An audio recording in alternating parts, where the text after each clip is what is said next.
น้องญาติการล้างจอกเด้อต้องไม่อยู่หมูใจละล้างเด้อล้างปากเด้อนักกีฬาทั้งหลายเนาะ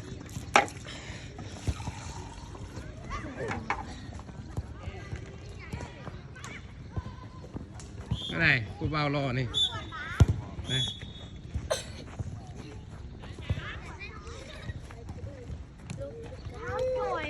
อาจารย์ให้เห็นอย่างลูกอาจารย์ให้เห็นอย่างนะอาจารย์ให้อย่างม่อนอาจารย์ให้อย่างนะฟังอาจารย์เลยอาจารย์เอา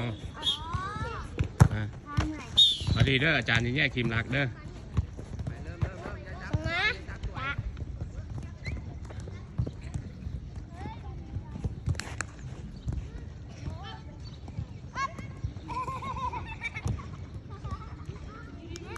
โคตรแต่งอันนี้ก็โคตรแต่ง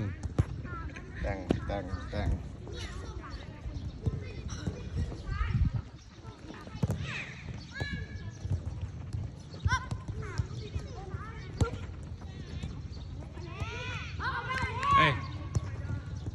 จะรู้ได้ไหม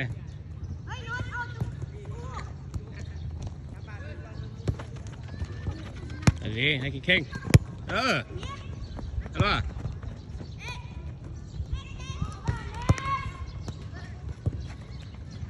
ตะกี้ไปกวนของมูให้หยังให้มูเฮ็ดเอง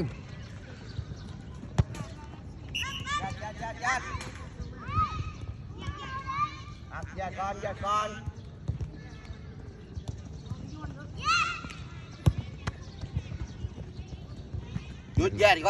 ก่อน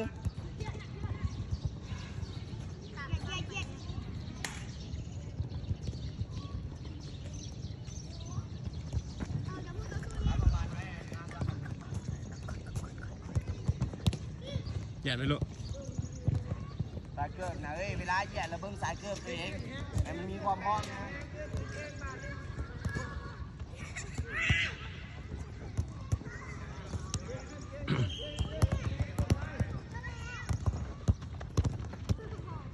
จับเลยเงยหน้าบ้านนึงจับปากเลยเงยหน้าบ้านนึงมูอยู่ใส่น่ะ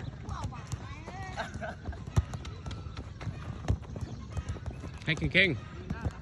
นั่นต้องใส่เกลือได้ลูกใส่เกลือไม่เหี้ยด้านไหนแปะด้านไหน